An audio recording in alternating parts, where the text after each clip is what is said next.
They are men trained to deal with prisoners of war, extracting from them information that could be of both tactical and strategic importance.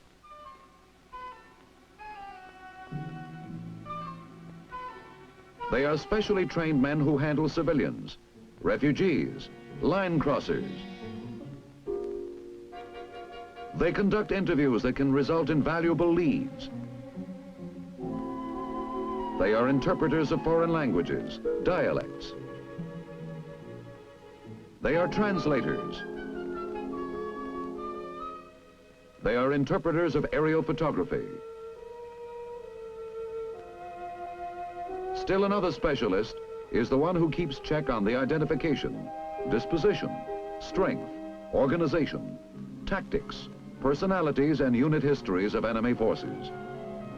All orders for the employment of military intelligence specialists originate here at G2. In charge of the intelligence specialists is the Military Intelligence Detachment Commander, who spends his time between the detachment CP and G2 section. He is also responsible for the administrative and logistical functions of the MI detachment. At this time, he is reviewing the collection worksheet to answer the essential elements of information. Information the commanding general needs to make a sound decision in his plan for tomorrow's attack.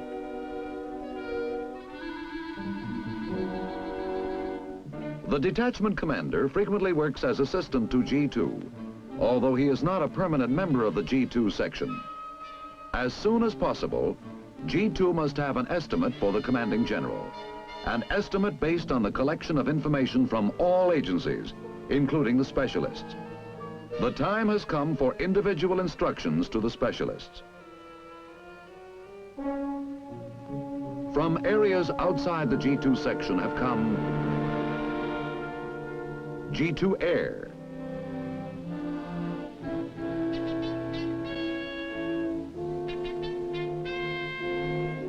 Chief Imagery Interpreter, Chief Interrogator, Prisoner of War, and from the G2 section itself, the Order of Battle Specialist, and the Counterintelligence Branch Chief, who normally is chief of the security section. Vital to the production of combat intelligence is the G2 duty officer, who collates and makes available for immediate use and dissemination all the information supplied by the specialists.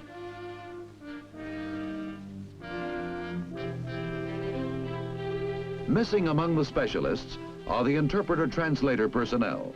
Specific orders are not necessary for them at this time. Now for the briefing and specific orders to the specialists. What will the combat intelligence picture be before we launch the attack?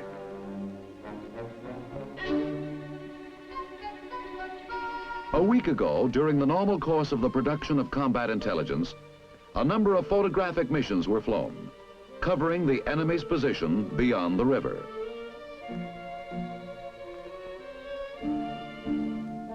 Here we see G2 Air and his chief imagery interpreter examining a record of those missions. We are at the Fire Support Coordination Center. Using a master cover trace, G2 Air determines what areas need more up-to-date cover. One such area is in the vicinity of Friedenberg. This mission, R8198, was flown just 5 days ago. The photographic quality was considered good. The information it revealed, potentially an enemy strongpoint, unoccupied artillery emplacements.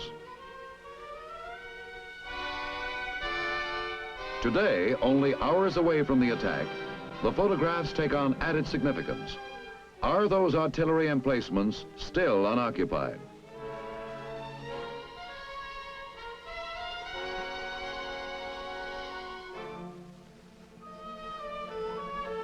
To answer this question, G2 Air lays on a new photo mission for the Aerial Surveillance Platoon through the Division Aviation Company. Due to recent aircraft losses from enemy AA fires, a drone is used for the photographic mission. Meanwhile, a civilian has been brought to the security section.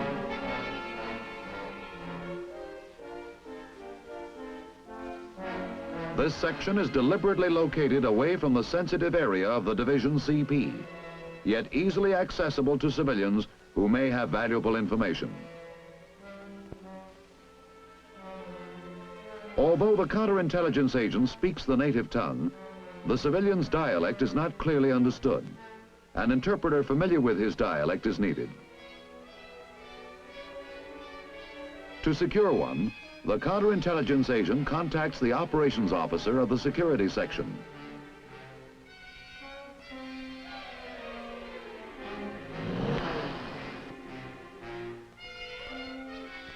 Interpreters cannot be stationed everywhere along the front, but when the need is there, the MI detachment can provide one.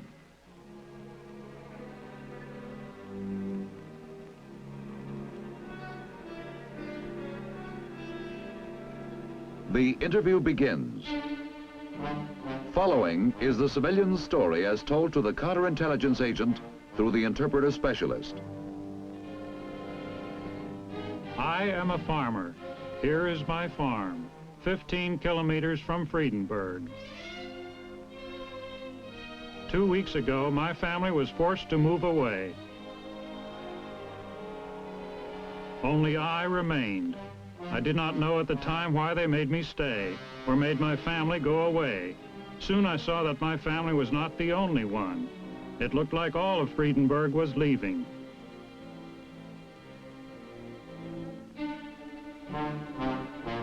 I thought there must be a reason for making so many go. I did not learn the reason until I was forced into a labor group. What I was digging, I did not know, but this much I found out. For many kilometers in and around Friedenberg, there were strict security regulations.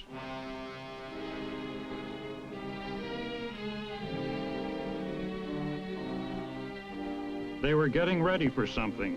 What? I do not know, but something big.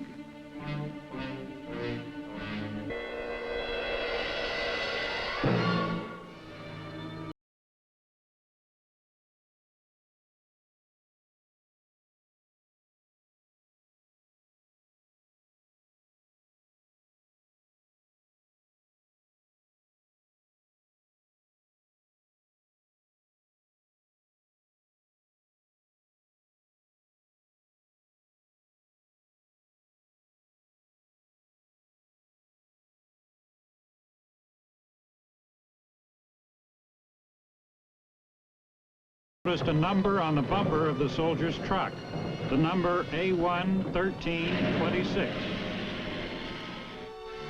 Finally, I managed to escape.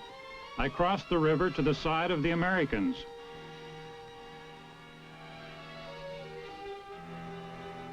One other thing happened. Close to the river, I saw soldiers putting down mines on both sides of the road. The civilian's story, as presented through the interpreter, gives us some potentially valuable information.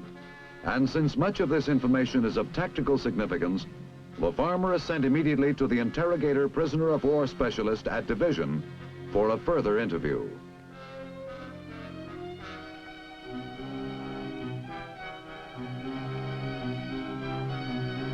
Equally important is to relay the results of the interview to G2. On receiving this information, the duty officer at the G2 section evaluates and disseminates it, designating intelligence agencies who might be interested in the farmer's story for reference or leads. One of these agencies or specialists is Order of Battle. Know your enemy. This is the OB specialist's job. Right now, he uses the Order of Battle reference file to determine what unit uses the bumper code number A1-13-26, the number seen on the truck by the farmer. Yes, here it is.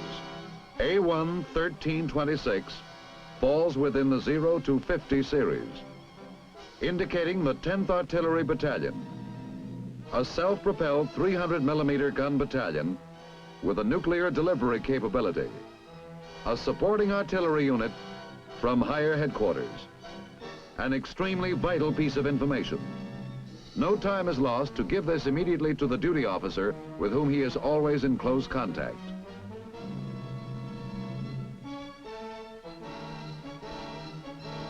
The duty officer loses no time to report the information to G2.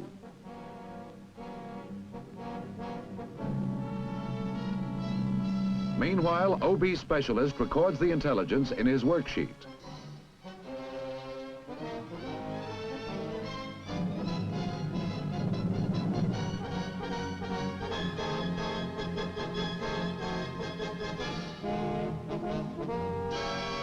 The information is also recorded on the order of battle SITMAP. It is placed in the unlocated unit box, unlocated since the location of the artillery unit is not known, and considered doubtful coming from a civilian source. At this time, S2 1st Battle Group has reported 2 enemy artillerymen captured. Their unit, 10th Artillery Battalion, the same unit recorded on the SITMAP.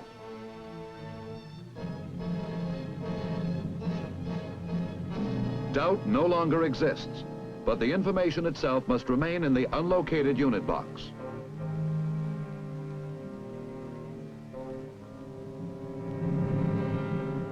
To locate the artillery unit is of the utmost importance, and primarily for that reason, the 2 POWs are evacuated from battle group to division for a more thorough interrogation. Will the IPW specialists at division be able to obtain this information from these men?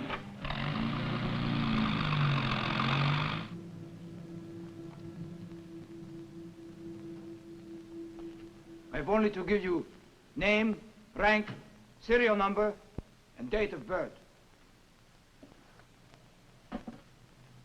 You know what this is? Of course. There's my ID book. And your pay book. Only who will pay you now? But it will pay you if you cooperate, Corporal. I give you only my name, rank. Serial number and date of birth. Yes, I know all about that. Quoting a POW's rights according to the Geneva Convention, it is the usual practice. Do you know what amazes me? Your government. You've been trained to recite like a little schoolboy. Name, rank, serial number, date of birth. Yet here, right here in your ID book, I see you belong to the 10th Artillery Battalion. Now we know that this is an artillery unit with a nuclear delivery capability. Oh, it's in code. But we decoded it long before you were picked up. Sit down, Corporal. Sit down.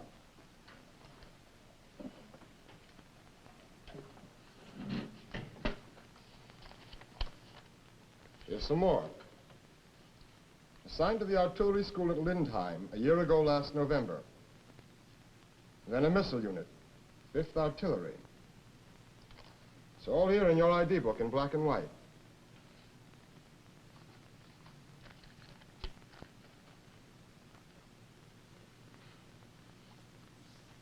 Doesn't make sense, does it? My knowing more than you're willing to give. At least, not to an intelligent soldier. One so important that he's entrusted with nuclear matters.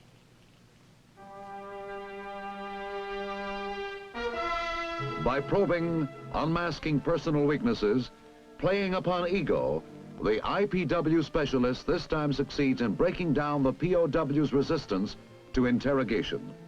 The information received coincides with that obtained from the POW lieutenant, who has been interrogated simultaneously in another room. We learn from this interrogation that the 10th Artillery Battalion with nuclear delivery capability is located in the vicinity of Friedenberg. Almost at the same time, the developed film from the drone photographic mission is examined by the imagery interpreter specialist in a mobile photo lab.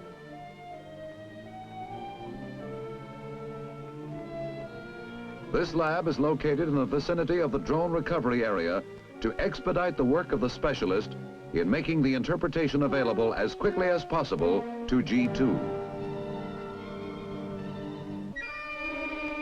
And here is the result.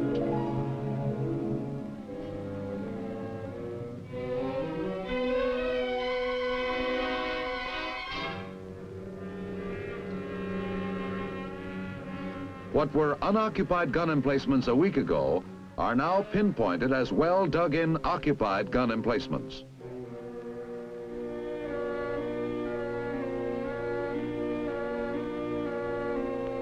At the G2 section, this information is plotted on the G2 SITMAP. It is now fairly accurate to say that the farmer had been forced into a labor group to dig emplacements for the 10th Artillery Battalion. And the fact that this unit has nuclear delivery capability bears out the farmer's statement on strict security in the area of Friedenberg.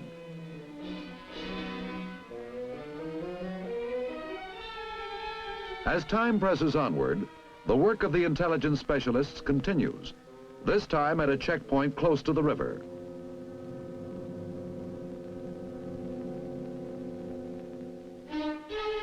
MPs have been advised by the security section that a team of saboteurs have crossed the river by rubber boat.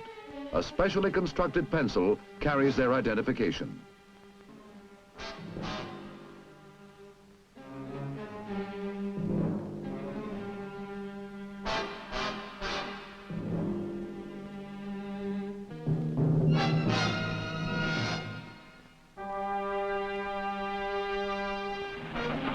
Minutes later, counterintelligence agents arrived to interrogate the suspected saboteur.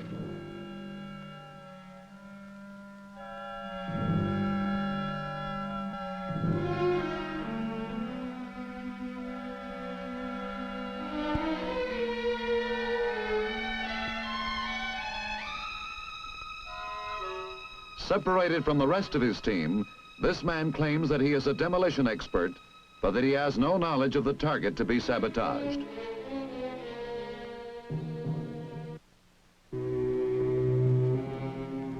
One thing he does reveal is the presence of a large number of trucks on the enemy's side of the river. Troop-carrying trucks. This is important information, so the saboteur is evacuated to division for further interrogation. A more intensive interrogation by the IPW specialist reveals that the trucks were meant for troop evacuation. What troops? The IPW specialist probes deeper and deeper. Finally, we learn that the enemy's entire left flank is to be withdrawn. Through the order of battle specialist, we know that the 14th Rifle Regiment occupied this area. A note of verification is added to the saboteur's story. G2 Air informed us that a visual aerial surveillance of the river line showed troop movements. Order of battle, as well as the other intelligence specialists, makes no interpretation. But OB does indicate the significance of the possible evacuation of the 14th Rifle Regiment. According to OB, if the 14th is moving back, it could be because the enemy is clearing the area of their own troops in preparation for a nuclear attack from the vicinity of Friedenberg.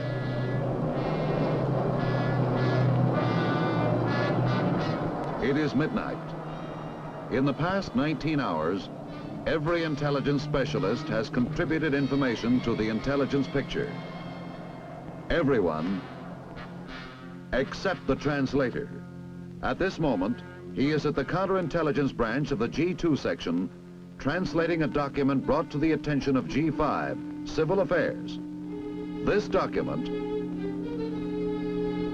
was picked up by a native friendly to our cause. It told of a cache of dynamite and ammunition intended for a sabotage mission.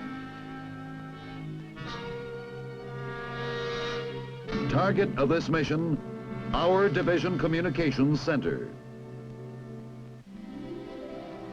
This, then, is the story of the specialists in military intelligence.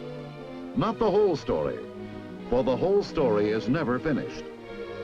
But enough intelligence is produced for G2 to prepare an intelligence estimate and to answer the vital essential elements of information.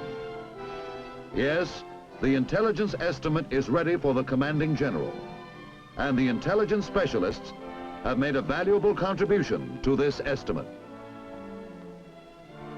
Our mission was to cross the river to secure a bridgehead, and we made it.